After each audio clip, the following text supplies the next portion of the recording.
అసలు అగ్నిహోత్రుడు ఎలా ఉంటాడయ్యా అంటే వరకు కూడా నేను చెప్పారు. సప్తహస్త చతుశృంగ సప్తజిహ్వ విశీర్షక కృపాత్ ప్రసన్నవదన సుఖాశయ స్వాహాం దక్షిణే పార్శ్వే దేవీం భావే సదాం తథా దక్షిణహస్తైస్తు శక్తిమన్నం శృతం శృవం వామరం విజంబామే ఘృతపాత్రం తు ధారయన్ మేషారూఢం జటాబద్ధం గౌరవర్ణం మహోషితం ధూమధ్వజం లోహితాక్షం సత్తార్చి సర్వకామదం ఆత్మాభిముఖమాసీనం దేవం ధ్యాయే దుతాసనం అని చెప్పంటాం. వేదం చెప్తుంది. అంటే సప్తహస్త అందరికీ కూడా ఎవరికైనా 2 తలకాయలు ఉంటే 4 చేతులు ఉంటాయి, లేకపోతే 8 తలకాయలు ఉంటే 4 తలకాయలు ఉంటే 8 చేతులు ఉంటాయి, లేదా 5 తలకాయలు ఉంటే 10 చేతులు ఉంటాయి. ఇది అలా కాదు. సప్తహస్త 7 చేతులు ఉంటాయట. సప్తహస్త చతుశృంగ 4 కొమ్ములు ఉంటాయట. సప్తజిహ్వ అంటే 7 నాలుకలు ఉంటాయట. అందుకోసమనే ఈశ్వరునికి కానీ అగ్నిహోత్రానికి కానీ ఏ దిక్కులైనా కూర్చున్న అభిషేకం, ఆయనకు అభిషేకం చేయవచ్చు, ఈయన హోమం చేయవచ్చు. ఇదే కూర్చున్నాను బాగుంది, ఇదే నాకు ఇదే కూర్చొని కానీ హోమం చేసి ఇదే కూర్చునైనా చేయాలి, ఈ దిక్కునే కూర్చొని చేయాలి అని నియమం. సప్తజిహ్వ ఏదో నాలుగు కింద స్వీకరిస్తారు. విశీర్షక 2 తలకాయలు ఉంటాయి. స్వాహాంతు దక్షిణే పార్శ్వే దేవీం భావే సదాం తథా.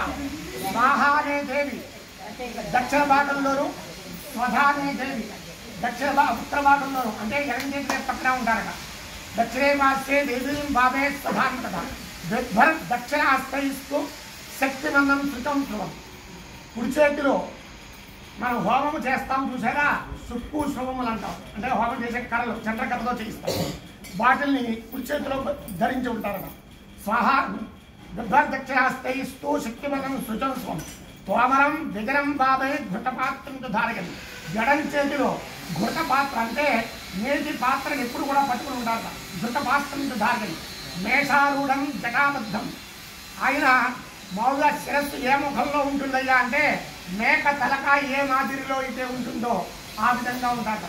మేషారూఢం జటాబద్ధం గౌరవర్ణం మహోదితం. బంగారపు రంగు ఎలా అయితే ఉంటుందో ఆ రంగులో ఉంటారట స్వామి. ధూమధ్వజం లోహితాక్షం. ఆయన ధ్వజం ఏమిటయ్యా అంటే దీంతో వచ్చే పొగ ఉంది చూసారా, ఆ పొగే ధ్వజం. స్వామివారి యొక్క జెండాకర్ర ఎలా ఉంటుందయ్యా అంటే పొగ ఏ మాదిరిలో ఉంటుందో ఆ పొగ మాదిరిలో ఉంటుంది.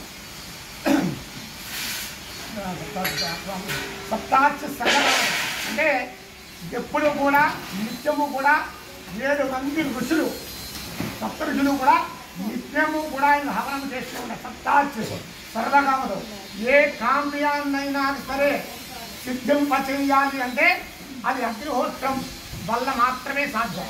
ఇంకా మీరు ఏం చేసినా సరే ఆ కామ్యం సిద్ధింపచేయాలి అంటే మనకు అవ్వట్లేదు అంటే అగ్నిహోత్రాన్ని పట్టుకుని ఏ దేవతను పట్టుకుని ఆరాధన చేస్తే పరైపోతుందో చూసుకుని అగ్నిహోత్రాన్ని కనుక చేస్తే ఖచ్చితంగా పని సరదాగా ఏ పనైనా సరే ఆయన ద్వారానే నెరవేరాలి. ఆత్మాభిముఖమాసీనం ఏవం ధ్యాయేతు సరం. ఆయన ఎలా ఉంటారయ్యా అంటే నీకు నువ్వుగా లోపలికి వెళ్ళి నిన్ను నువ్వు చూసుకుంటే ఆత్మాభిముఖమాసీనం, నీ ఆత్మవేపు నువ్వు కనుక చూసుకుంటే ఎప్పుడు కూడా లోపల మనకి ఎలా అయితే జ్వాల మండుతూ ఉంటుందో మన శరీరంలో ఆ శరీరం మాదిరి జ్వాలే ఆ స్వామి రూపంలో ఎన్నుకున్నా ఉన్నారు అని చెప్తున్నారు. అంటే ఆ అగ్నిహోత్రుడే మన గొంతులో జ్వాల రూపంలో నిలబడి మీకు వరకు కూడా చాలాసార్లు చెప్పాను. భగవంతుడు ఎక్కడున్నాడు అంటే నాభిక అంగుష్టమాత్ర పైన అగ్నిహోత్ర రూపంలో నించుని ఉంటారు అని. అదే ఆత్మే అదే అగ్నిహోత్రుడే ఇక్కడికి వచ్చి ఎదురుకుండా కూర్చుంటున్నాడు అని చెప్తున్నారు. అటువంటి ఆయనకి అందుకోసమనే మీ ఎవరికి కూడా ఇండియా మొత్తం మీద 2 ఉన్నారు. అసలు యజ్ఞం చేయడంలో హోమం చేస్తారు. ఏ హోమం అయ్యా అంటే మేక ఉంటుంది కదా, అది ఎవరిని చూడనివ్వరు, ఎవరిని లోపలికి రానివ్వరు. మొత్తం దళ్ళు కట్టేది మా వాళ్ళు లోపలికి ఒకే ఒకటి లివర్ అంటారు కదా, బప అంటాం మేము దాన్ని సంస్కృతం. ఆ లివర్ని ఒత్తి దాన్ని బయట తీసి హోమం చేస్తాం. యజ్ఞంలో మాత్రం చేస్తాం, ఎక్కడ చేయలేదు. అది తీయాలంటే కూడా ఏదో కోసేసి ఇలాగా అలా తీయకూడదు. దాన్ని కూడా లెక్క ఉంది. ఇలా పట్టుకుని ఇక్కడ ఉంది పాయింట్ అని చెప్పి కొడతారు. అక్కడి నుంచే తీసేస్తాం. అంటే ఒకే దాంతో లాగాలి. మళ్ళీ రెండో యజ్ఞం చేయకూడదు దాని మీద. అలా చేస్తే ఆయనకి బొల్లు వచ్చేస్తుంది. ఎవరైతే యజ్ఞం చేస్తున్నాడో ఆయన బొల్లు వచ్చేస్తుంది ఒళ్ళంతా. అది కూడా ఎంతో కాలం కూడా పడతాడండి. దిద్దిన అంటే ఈ యజ్ఞం పూర్తి అయ్యే లోపల ఆయన శరీరం మొత్తం బొల్లు వచ్చేస్తుంది. అటువంటి ఆయన మొత్తం ఇండియా మొత్తం మీదే అమ్మవారు ఒక ఆయన త్రివేది గారిని మొత్తం 40 సంవత్సరాల పాటు ఓన్లీ విద్య చదువుకున్నారు. 40 సంవత్సరాలు ఆయన మొత్తం జీవితం మొత్తం మీద 40 సంవత్సరాలు విద్య 3 వేదాలు చదువుకున్నారు. ఇండియా మొత్తం మీద ప్రస్తుతం ఎవరు లేరు. ఆయన ఒక 3 వేదాలు చదువుకున్న ఆయన ఆ గొప్పలు తీసుకెళ్ళి ఆయన మళ్ళీ అలహాబాద్ దగ్గరికి పోయాడు ఉన్నారు. వీళ్ళిద్దరే యజ్ఞం చేయాలి అంటే వీళ్ళిద్దరిని ఖచ్చితంగా కూర్చోబెట్టుకుంటారు. వాళ్ళు లేకుండా యజ్ఞం చేయరు. అటువంటి మేక రూపంలో స్వామి ఉంటారు అనడానికి అదొక నిదర్శనం. దాన్ని హోమం చేసి దానిలో వచ్చే హోమ ధూమాన్ని అంతా అయిపోయిన తర్వాత ఆ త్యాగశాలని అన్నింటినీ కూడా అర్పించేస్తారు. దీన్ని కూడా మిగల్చాం. అటువంటి హోమములు యజ్ఞములు కూడా చేసే దాంట్లో దీన్ని వాడతారు. అంటే అగ్నిహోత్రము అంటే సాధ్యమైనంత వరకు పరమాత్మకి మీరు అందుకోసమే ఓ దీపారాధన వెలిగించారనుకోండి, దీపారాధన కొన ఎప్పుడైనా చూడండి, చివరికి వచ్చేటప్పటికి ఓ చిన్న వెలుతురు మాదిరి పోతుంది. అంటే ఒకటే కోణం వస్తుంది. మళ్ళీ తర్వాత గ్యాస్ స్టవ్ వెలిగించండి, ఒకటే కోణం వస్తుంది. కానీ ఇంట్లో పుల్లల పొయ్యి వెలిగించండి. మన పుల్లల పొయ్యి పెద్దవాళ్ళు అగ్నిహోత్రం అంటారు. ఎందుకోసమని అలా పుల్లల పొయ్యి మీద వెలిగించిన దాని మీదకే చివరి దాని మీదకి వచ్చేటప్పటికి అగ్నిహోత్రముగా మీరు తీసుకొచ్చి మళ్ళీ భోగిమంట వేశారు. భోగిమంట కూడా మీరు చివరికి వచ్చేటప్పటికి ఆగే కోణం చివరికి ఒకటే అయిపోతుంది, 2 కింద వెళ్ళిపోతుంది. సాధ్యం వాడు కనుక అంటే స్నానము చేసి శుచిని భూతులై వాడు వచ్చి కనుక మీరు మీరు 2 చేసి చూడండి, మీకే తెలిసిపోతుంది. మేము చెప్పక్కలేదు కూడా. స్నానం చేసి శుభ్రంగా వచ్చి దానికి ఆరాధన చేసి దాన్ని వెలిగిస్తాను అంటే అది ప్రతి ఒక్కటి చివరికి వచ్చి మళ్ళీ వెళ్ళిపోతుంది. అంటే అగ్నిహోత్రము అంటే ప్రతి కోణ కూడా చివరికి వచ్చేటప్పుడు 2 కింద వెళ్ళిపోతుంది, శిరస్సులై.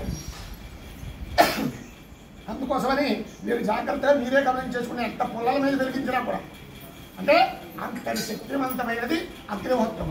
అటువంటి అగ్నిహోత్రం అందుకనే మన పిల్లలు మనం ఎప్పుడు గృహప్రవేశం చేసుకున్నా ముందర అగ్నిహోత్రం చేయమంటాం. ఎందుకోసం అంటే ఆ అగ్నిహోత్రంలోనే ద్రవ్యం చేపించడం.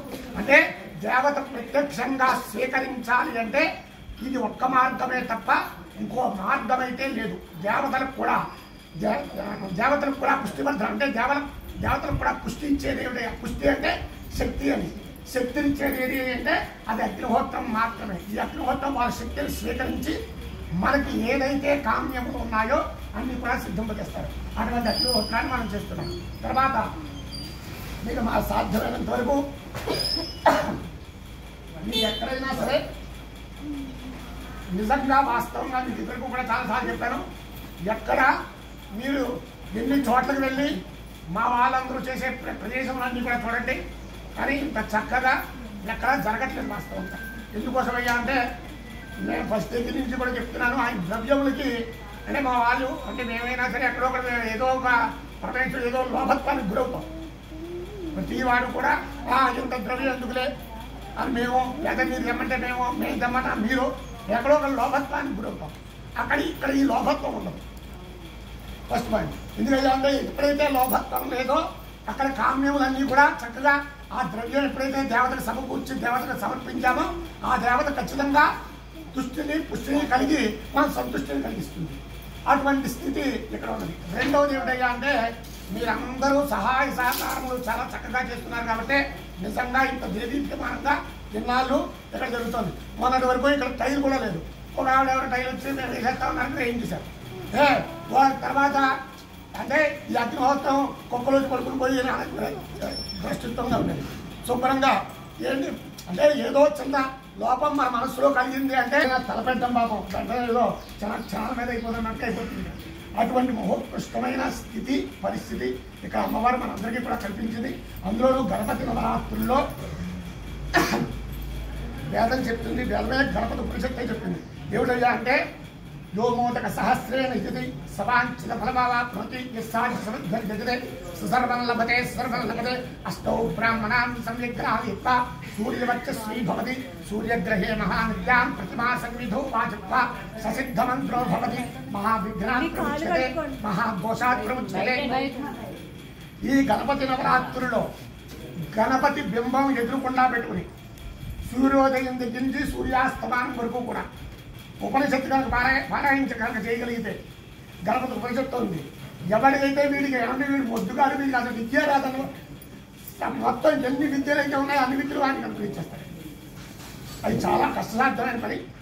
కానీ అంటే స్వామివారి ప్రతిమ ఎదురకుండా కూర్చొని చేయమని, అంటే స్వామివారి ఒక బింబాన్ని కూర్చొని ఏ తీసుకుంటూ లేకుండా ఏమీ వారి కనీసం ఏ అమలింతలో ఏమీ రాకుండా మనస్థితి మారిపోకుండా ఆయన కూర్చొని చేస్తే స్వామివారు ఖచ్చితంగా వాడికి విద్య ఇచ్చేస్తారు.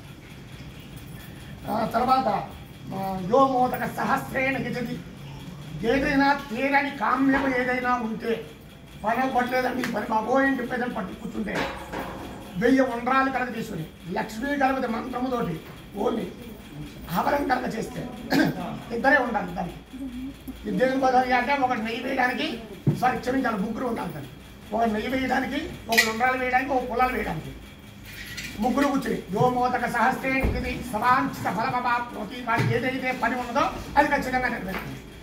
యోమోదక సహస్రాన్ని ససర్వం లభతే ససర్వం లభతే అంటే సాధ్య సమిద్ధర్యజనే అంటే నేతిలో సమిధని ముంచి తెల్ల జిల్లేడు పుల్ల అంటారు కదా, ఆ పుల్లని ముంచి కనుక హవనం చేస్తే ససర్వం లభతే ససర్వం లభతే, ఏదైతే మీకు లభించాలని మీరు అనుకుంటున్నారో అది ఖచ్చితంగా నెరవేరుతుంది. సాధ్యతే ససర్వం లభతే ససర్వం లభతే.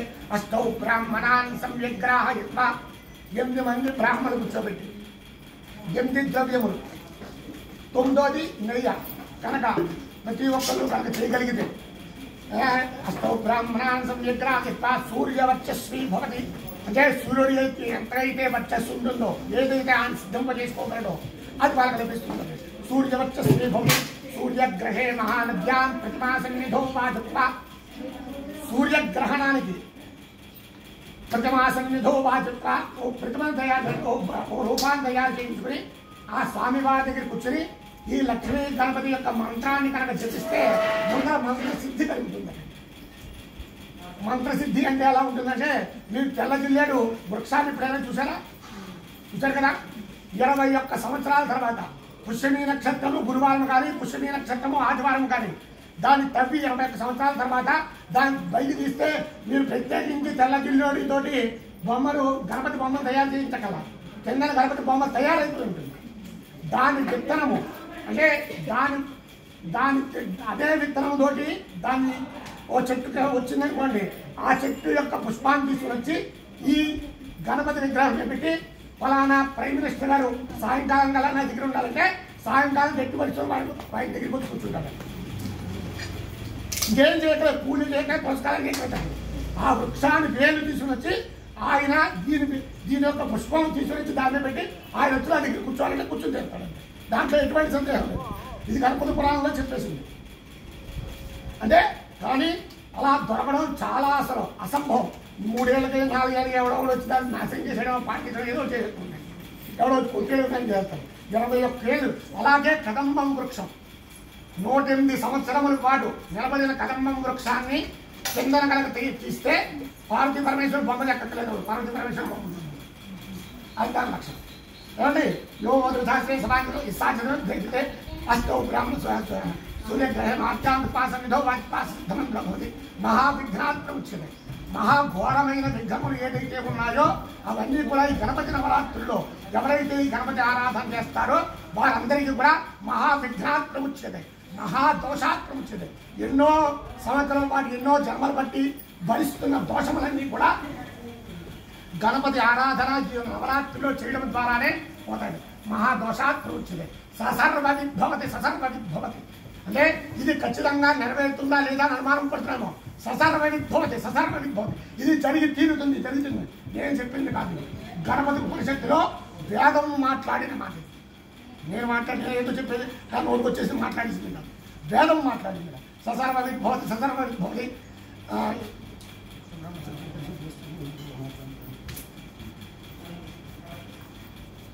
ఏమం వేదా ఇత్యుపనిషత్తు. ఇది నేను చెప్పింది కాదుగా వేదమే మాట్లాడుతుంది. ఇత్యుపనిషత్తు ఇది గణపతి ఉపనిషత్తులో చెప్తుంది. ఇటువంటి గణపతికి మనం అందరూ కూడా ఈ గణపతి నవరాత్రులు అలాగే తర్వాత మళ్ళీ వచ్చే దేవీ నవరాత్రుల్లో కూడా మీరు మొత్తం రాజమండ్రి కాదు చుట్టుపక్కల గ్రామంలో ఏది తిరిగేసినా సరే ముందర మంత్రము ఎంత ప్రాధాన్యత ఇచ్చి కార్యక్రమం జరుగుతుందో అదే ద్రవ్యానికి కూడా అంటే ఏదో వాటి ఏదో మంత్రం చెప్పుకుంటే మంత్రాలకే చింతకాలు రాలిపోతాయి అంటే అది చాలా అబద్ధం. ఎందుకయ్యా అంటే మంత్రం ఎంతైతే ముఖ్యమో, ఎందుకయ్యా అంటే మీకు వరకు కూడా చెప్పాను, ఒకళ్ళు భయపెట్టాలంటే ఎలా గట్టిగా అని చెప్పాను, దాని యొక్క శబ్దం యొక్క శక్తి చెప్పాను. కానీ ఆ మంత్రం దీంతో పాటు నా హావభావములు కూడా ఎంతైతే అంటే ఎంతే అంత గట్టిగా ఇచ్చినప్పుడు నా చెయ్యాటి వైపు వెళ్తుంది, నా చూపటి వైపు వెళ్తుంది, దీనివన్నీ కూడా జరుగుతున్నాయి. అంటే దానికే ఈ పూజ దానికి దోహదం. మంత్రం ఒకటే చెప్పుకుంటూ వెళ్ళిపోతే భగవంతుడి యొక్క అనుగ్రహం తక్కువ. దాంతోపాటు ఏదైతే ద్రవ్యం సమకూరాలో ఆయనకి ఇప్పుడు మిమ్మల్ని ఎవరో మా ఇంటికి తీసుకెళ్ళాను, ఒక గంట కూర్చోబెట్టున్నాను, 2 గంటలు కూర్చోబెట్టున్నాను అంటే మంత్రం జపం చేస్తుంటే మీరు దేవత వచ్చి కూర్చోలేదే కదా, కూర్చున్నాం. 2 గంటలు కూర్చున్నారు, 3 గంటలు కూర్చున్నారు, 4 గంటలు కూర్చున్నారు, 5 గంటల తర్వాత బాబోయే నన్ను ఆకలి ఇస్తాను చంపేస్తాను గెలుదోడు పెట్టాను. మనమే దేవతకి అలా ఉంటుంది. దేవత భుజించడము అంటే కనుక ఆవిడ శక్తి కనుక సరిపోతే అక్కడ ఉన్న ఏదో పదార్థాన్ని ఆవిడ పదార్థాన్ని ఉంటే మనం కూడా ఆవిడ పదార్థమే అందుకు గట్టిగా ఖచ్చితమమ్మా, దాంట్లో ఎటువంటి సందేహం లేదు. ఎందుకయ్యా అంటే అక్కడ సరిగ్గా జరగలేదు అంటే ఎవరైతే మీకు అదేదో శివాలు చెప్తారు చూడండి, you are god selected people అంటాడు. అంటే భగవంతుడు సెలెక్ట్ చేసుకోవడం ఏంటి అంటే కొంతమంది ఒక చోట వచ్చి అంటే భగవంతుడే శక్తి ఇవ్వడం కాదు, భగవంతుడు ఆ శక్తిని పుచ్చుకుంటారు ఒక్కొక్కసారి. ఎలాగయ్యా అంటే మీరు ఎప్పుడైనా సరిగ్గా అక్కడ మా ఒక శివాలయం ప్రతిష్ఠ జరిగింది అనుకున్నాం, మీకు బాగా పట్టు మీరు గుర్తుపెట్టేసుకొని మాట్లాడి కూడా ఒక శివాలయం ప్రతిష్ఠ జరిగిన తర్వాత అక్కడ దాంట్లో కార్యక్రమం కనుక సరిగ్గా జరగకపోతే ఎవరో ఒకరు లేచిపోతారు ఖచ్చితంగా. మీరు 100% రాసేసుకోండి. ఇవన్నీ కూడా అమ్మవారి కోటి ఈశ్వరుడి కోటి కొంతమంది ఉన్నారు, వారి కనుక అక్కడ కార్యక్రమం కనుక సరిగ్గా జరగలేదు అదే అంటే యంత్ర ప్రతిష్ఠ, వాయు ప్రతిష్ఠ అయిపోతే ఏం జరగదు, ఎవరికి కూడా ఏం పర్వాలేదు. యంత్ర ప్రతిష్ఠ చేసి దానికి ఏదో వాళ్ళు ఇష్టం వ్యవహారాలు చేసేసి వాళ్ళు కుదిరిచ్చేస్తా ఉంటే అక్కడ వాడి కనుక ఏమాత్రం అక్కడ ప్రధాన అర్చకుడు ఎవరైతే ప్రధాన అర్చకుడు కూడా కాదు ప్రధాన కార్యక్రమం చేయించే హోదా ఎవరైతే ఉన్నారో ఆచార్యులు వాడి కనుక కరెక్ట్గా కనుక వ్యవహారం జరగకపోతే ఎగిరిపోవడం ఎవడవడం, దాంట్లో ఎటువంటి సందేహం లేదు. యంత్రం పెట్టినంత మాత్రం దేవత వచ్చి కూర్చుంది అంటే దానికి తగ్గట్టు ఆహారం ఆవిడకి కావాలి. అటువంటి ఆహారాన్ని సైతం కూడా మనం వాళ్ళకి ఇస్తున్నాం. అటువంటి స్థితి ఇక్కడ మాత్రమే సాధ్యవంతులు జరుగుతుంది. అందుకోసమే మీరందరూ రాగానే మీరందరికీ ఏదో కావ్యము ఈ అమ్మవారి ద్వారా ఖచ్చితంగా సిద్ధించి ఉంటుంది. ఇంత దాంట్లో ఎటువంటి సందేహం లేదు. ఎందుకంటే అటువంటి స్థితి ఈ అమ్మవారు మనందరికీ కూడా ఇదివరకు ఉండే స్థితులు వేరు, రోజు రోజుకి ఆవిడ పెరిగిపోయే శక్తి రూపమే వేరు. మేము ఫస్ట్లో వచ్చినప్పుడు చూస్తే ఆవిడ రూపం వేరు, ఇప్పుడు వచ్చి చూసినప్పుడు ఆవిడ రూపమే వేరు. అంతలా మారిపోయింది. అమ్మవారి మీరు ఫోటో తీసుకుని మీరు ఫస్ట్ రోజు ఉండే ఫోటోకి ఇప్పుడున్న ఫోటోకి తేడా గుర్తుంది తెలుసు ఖచ్చితంగా. ఎందుకంటే అంటే ఆవిడకి అంత శక్తి ఉత్పన్నం అవుతుంది. అదంతని మీరందరూ కలిసి చేసుకుంటున్న చక్కటి కార్యక్రమం అందరూ కూడా సాధ్యమైనంత వరకు జాగ్రత్తగా ఇంకొంచెం మంచిగా అమ్మవారి కార్యక్రమం చేయడానికి మీ అందరి తరఫున మా అందరి తరఫున ప్రయత్నం చేద్దాం.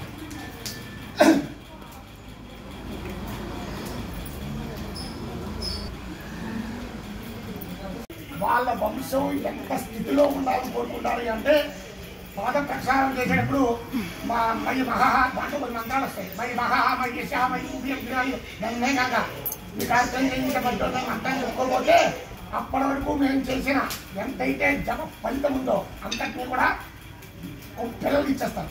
అంటే అంత ఉదారతతో ఉంటారు.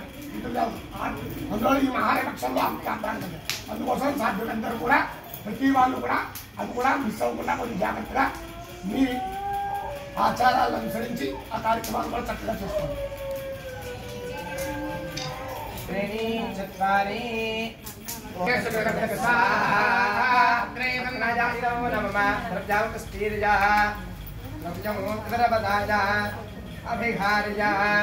ఓం శ్రీం హ్రీం క్లీం ఓం గంగణపతయే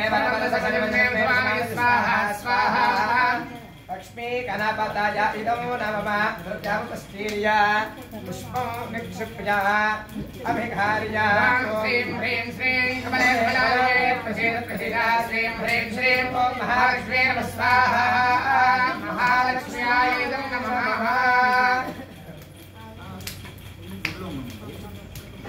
ప్రజా సమృద్ధిగా ఉండండి.